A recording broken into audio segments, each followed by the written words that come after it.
देश की रीढ़ माने जाने वाले किसान या कहें धरती पुत्र आए दिन किसी न किसी आंदोलन को करते रहते हैं। भाखड़ा क्षेत्र की बात करें तो यहाँ पानी की मांग को लेकर लंबे समय से आंदोलन है। पिछले लगातार 30 सालों से किसान पानी की मांग को लेकर आंदोलन करते आए हैं और अब भी किसानों ने रूपरेखा तैयार की है कि वे एक लंबी यात्रा निकालेंगे और लोगों को जागरूक करेंगे कि जो भाखड़ा में पानी है उनको पूरा दिया जाए। हालांकि कई बार आंदोलन के चलते थोड़ा बहुत पानी दे दिया जाता है, लेकिन स्थिति वही रहती है। हमारे साथ मौजूद है किसान नेता, इनसे बात करते हैं कि क्या रूपरेखा तैयार कर रहे हैं। हाँ जी सौरभ जी, आप बताएं, पानी की मांग को लेकर अब भी आप क्या कुछ रूपरेखा तैयार कर रहे हैं? देखिए, पिछले लगभग 30 सालों से एक ये परिपाटी बन गई है कि जब किसान पानी के लिए आंदोलन करता है तो किसान को पानी मिलता है। और आंदोलन में भी जितनी संख्या होती है, यदि कम संख्या है तो हमारे को 850 के आसपास पानी देकर के घर भेज दिया जाता है। हमारी संख्या ज़्यादा हो जाती है तो हमारे को 1250 पानी देकर के घर भेज दिया जाता है। जबकि हमारा जो पानी का मूल भाखड़ा में जो शेयर है वो 1810 क्यूसेक है। हमारे को कभी भी आज तक नहीं मिला। हर बार कोई ना कोई अटकलें, कोई ना कोई हर बार कोई ना कोई पेंच जो है वो सिंचाई महकमे के द्वारा लगा करके, और लगातार 30 साल से कभी कोई बहाना कभी कोई बहाना, हर साल कोई ना कोई बहाना बना करके हमारे को हमारे हिस्से का पानी मार दिया जाता है। हालात ये हो गए हैं कि आप देख रहे हैं, आपने देखा है पिछले दिनों लगातार यहाँ हम लोग बैठे रहे कलेक्ट्रेट पर, उससे पहले लगातार पानी के लिए। अब चूँकि क्या है कि भाई ये हमारी पेट का सवाल है, तो निश्चित रूप से पेट की लड़ाई तो जो है वो हर व्यक्ति को मजबूरी में लड़नी पड़ती है। तो अभी हम सब लोगों ने मिल करके, तमाम हम साथियों ने, हमारे साथी भाखड़ा किसान संगठन के संयोजक हैं राय सिंह जाखड़ जी, हमारे किसान आर्मी किसान एकता मिशन के प्रदेश अध्यक्ष हैं महेंद्र कड़वा जी, और भी हमारे तमाम साथी, सभी साथियों ने मिल करके तय किया कि भाखड़ा, संपूर्ण भाखड़ा में, चूँकि बादरा ये सिद्धमुख वाला जो एरिया है, संपूर्ण भाखड़ा, ये पूरा क्षेत्र संपूर्ण भाखड़ा में आता है। संपूर्ण भाखड़ा में एक जन जागृति पद यात्रा निकालने का हम लोगों ने तय किया है, जिसको हमने नाम दिया है भाखड़ा बचाओ जन जागृति पद यात्रा। इसमें हमारे जो मुख्य बिंदु हैं, जो हमारी मांगे हैं, वो हमारे साथी राय सिंह जाखड़ साहब आपको बताएंगे। और यात्रा के बारे में हम आपको बताना चाहेंगे कि ये यात्रा जो है 5 किलोमीटर सुबह और 5 किलोमीटर शाम, रोज़ प्रतिदिन 10 किलोमीटर हम लोग चलेंगे। इस यात्रा के हमारे संयोजक जो हैं वो हमारे ये प्रदेश अध्यक्ष हैं, जो किसान आर्मी किसान एकता मिशन के महेंद्र कड़वा जी, वो इस यात्रा के संयोजक हैं। संगरिया के अंदर 70-72 के समय में आंदोलन में जो हमारे किसान साथी शहीद हुए थे, उनका एक स्मारक बना हुआ है वहाँ, किसान शहीद स्मारक। उन हमारे किसान साथियों की शहीद स्मारक पर उनको नमन करके हम हमारी यात्रा शुरू करेंगे। और हमारी यात्रा लगभग 9 विधानसभा क्षेत्रों में हमारी जो लगातार यात्रा चलेगी। 3462 किलोमीटर का ये हमारा रोड मैप है हमारी यात्रा का। विलेज टू विलेज हम जाएंगे, और यात्रा का जो प्रबंधन है उसके बारे में हमारे साथी महेंद्र कड़वा जी जो है यात्रा के संयोजक है वो बताएंगे, और जो हमारी मांगे हैं उनके बारे में हमारे जाखड़ साहब बताएंगे। लेकिन ये बिल्कुल तय है कि हम हमारी मांगों को पूरी करवाए बगैर हम वापसी नहीं करेंगे। हमारी मांगों को हम पूरा करवाएंगे। सिंचाई पानी जो है वो हमारा हक है, और उसको हम निश्चित रूप से लिए बगैर हम वापसी नहीं करेंगे, ये तय है। हाँ, हमारा किसी के साथ कोई गतिरोध नहीं है, कोई प्रतिरोध नहीं है। एक हमारी यात्रा पूरी तरह से गैर राजनीतिक है। कोई भी व्यक्ति इसमें आम किसान का बेटा बन के, आम किसान में कोई भी व्यक्ति शामिल हो सकता है। हमारा किसी के साथ भी कोई प्रतिकार नहीं है। जन जागृति यात्रा निकालेंगे, भाखड़ा जन जागृति यात्रा निकालेंगे। निश्चित तौर पे मांग सरकारों से है, और सरकार अगर सुनवाई नहीं कर रही है तो जाहिर सी बात है कि सरकार के विरोध में अब ये धरना प्रदर्शन, बड़ा धरना प्रदर्शन शुरू किया जाएगा। अभी लोगों को जागरूक किया जाएगा। लोग जागरूक होंगे तो एक सरकार अगर नहीं मानेगी तो बड़ा आंदोलन भी किया जा सकता है। और ऐसे समय में कि राजस्थान में चुनावों का समय कुछ ही बचा है, और अगर इन्होंने ये यात्रा शुरू की और सरकार देखती है कितनी बड़ी यात्रा निकाली जाएगी, तो कहीं ना कहीं सरकार पे भी इसका असर होगा और इनकी मांगे मानने पर सरकार को मजबूर किया जाएगा। आप बताएं, 30 वर्षों से मांग चल रही है, तो कितनी सरकारें आई, कितनी गई, इंटरस्टेट का मामला है ये, तो इसका जड़ से समाधान हो उसके लिए क्या कुछ रहेगा?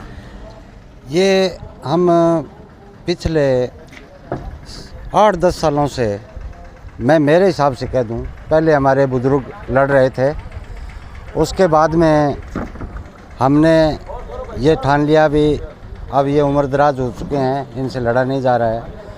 फिर हमने ये मुद्दे उठा लिए। हमारी जो समझ में आए वो मुद्दे ये हैं कि आज तक कोई भी सरकार आई है, चाहे किसी भी पार्टी की आई है, हमारा पार्टियों से कोई विरोध नहीं है।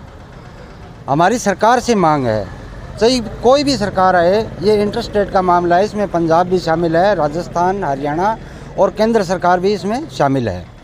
हमारी उनसे यही मांगे हैं कि आप जो हमारा हक है बाखड़ा का, मूल बाखड़ा का और इनका मतलब संपूर्ण बाखड़ा का जितना भी है वो आप हमें दो। तो इसमें हमारा ये है कि एक तो जो हमारा 2672 क्यूसेक पानी बनता है संपूर्ण बाखड़ा का, वो हमें दिया जाए। दूसरा हमारा ये बिंदु है कि RD 496 पर IGNP की जो हमारा गेट बना हुआ है, जो हमारा नक्का है, उसको ये क्रस्ट बोलते हैं, वो तल से ऊंचा है 9 फुट के तकरीबन। तो उसको हमारी मांग है उसको तोड़कर नीचा किया जाए। इसके पीछे भी एक रीज़न है, क्योंकि जब बाखड़ा को पानी दिया जाता है ना, उसके हिस्से का, चाहे वो 1200 देते हैं या कितना भी देते हैं, तो IGNP में पौंड बनाना पड़ता है। पौंड बनाने से क्या है, IGNP पीछे भराव खाएगी, पानी का लॉसेज भी होगा और वो क्षतिग्रस्त भी होगी। तो एक उसको नीचा किया जाए। उसके बाद में जो हमारा हेड है लोहगढ़, जो कि हमारी प्रमुख 2 ब्रांचें हैं, करनी और सादुल, उनके जो गेट है वो पुराने ही बने हुए हैं, उनकी भी कैपेसिटी पूरी नहीं है। जितनी उनकी कैपेसिटी है उससे उस कैपेसिटी को बढ़ाकर जितना हमारा हक बनता है उस कैपेसिटी के अनुसार उनके रिपेयर करके कैपेसिटी बढ़ाई जाए। और हमारी जो ये करनी और सादुल की जितनी भी ब्रांचें हैं, लगभग ब्रांचें डैमेज हो रही है, उनको दोबारा रिपेयर किया जाए। उसके बाद में हमारा जो ये इसका पानी बनता है मूल बाखड़ा का 1810, वो आज तक 1810 बाखड़ा को पानी मिला ही नहीं है। वो हमारी मांग है भी उसको भी पूरा किया जाए।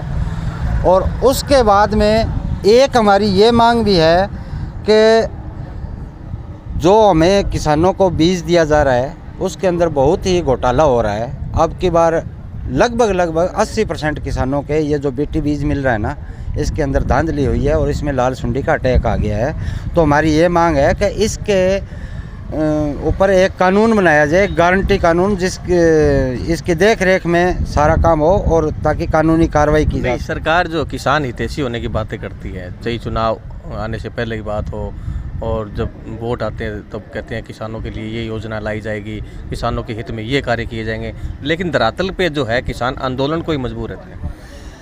देखो जी, ये राजनीतिक बातें होती है और मैं तो ये मानता हूँ कि भी आज तक भी एक लाइन में आपको बोलूँ तो सरकारों के हिसाब से भी मतलब आज तक ऐसा कोई किसान का सगा नहीं जिसको किसान ने ठगा नहीं। हाँ, किसान को जिसने ठगा नहीं, ऐसी कोई सरकार नहीं है आज तक। और ना ही कोई किसान हितैषी सरकार मैंने देखी है मेरी ज़िंदगी के अंदर।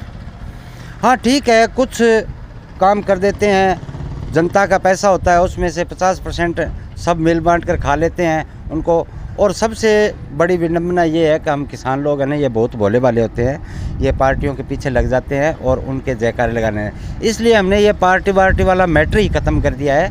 हमारी एक जन जागृति यात्रा है, कोई भी पार्टी के हम खिलाफ नहीं है, हमारी सिर्फ सरकारों से मांग है, वो हमें सरकार ही ये मसला हल करेगी। सरकार किसी न किसी पार्टी से जुड़ेगी, बिल्कुल, चाहे कांग्रेस हो, बीजेपी हो, फिर सरकार तो रहेगी। तो मांग सरकार से है। हाँ। सरकार आपकी मांग नहीं मानेगी तो क्या करोगे आप? सरकार हमारी बात नहीं मान रही है, आज तक किसी भी सरकार ने नहीं मानी है। इसीलिए हमने ये मतलब बीड़ा उठाया है कि संपूर्ण बाखड़ा में एक जन जागृति लाई जाए और लाखों की तादाद में यहाँ किसान इकट्ठे हों, ताकि ये तीनों सरकारें और साथ साथ केंद्र सरकार भी यहाँ वार्ता करने के लिए मजबूर हो। मजबूर करेंगे ये सरकार को, इसलिए कि यात्रा निकाल रहे हैं, सैकड़ों लोगों को इकट्ठा करेंगे और सरकार नहीं मानेगी तो वे बड़ा आंदोलन की तैयारी कर रहे हैं, इसलिए यात्रा निकाल रहे हैं। आप बताएं कि अगर अब जैसे राजस्थान के अंदर चुनाव आ रहे हैं और आप बात कर रहे हैं कि इंटरस्टेट मामला है, तो इस सरकार पे आप दबाव बनाओगे तो क्या दूसरी सरकारों पे दबाव बनेगा, केंद्रीय सरकार पे दबाव बनेगा, क्या आपकी मांगे मानी जाएगी?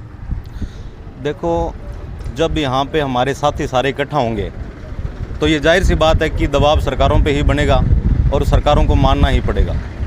इसीलिए लोगों को जागृत कर रहे हैं और सभी लोग इकट्ठे होकर के हम यहाँ अपनी पुरजोर मांग उठाएंगे।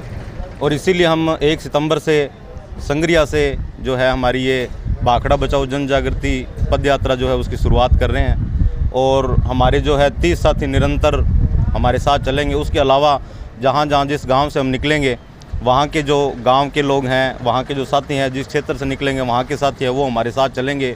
और कई ऐसे भी साथी हैं जो रिटायर्ड कोई IAS हैं और इस तरह के IPS है, वो साथी भी हमारे साथ चलेंगे यात्रा में।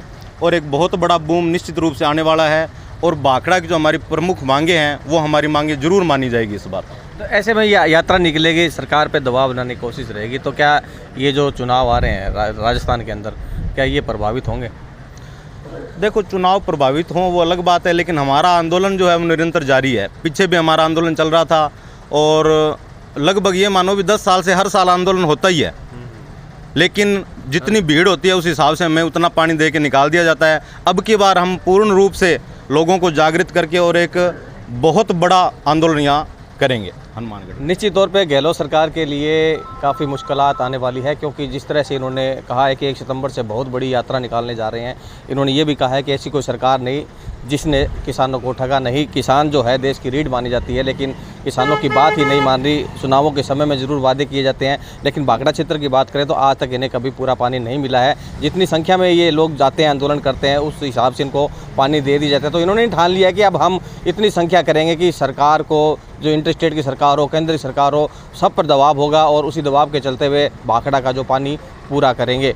देखना होगा कि इनके चेतावनी के बाद में, इनकी यात्रा के बाद में सरकारों पर क्या असर होता है और क्या भाखड़ा क्षेत्र की जो मांग लंबे समय से चली आ रही है पानी की, क्या वो पूरी हो पाती है। कैमरा पर्सन जाकिर के साथ गुलाम नबी, राजस्थान तक, हनुमानगढ़।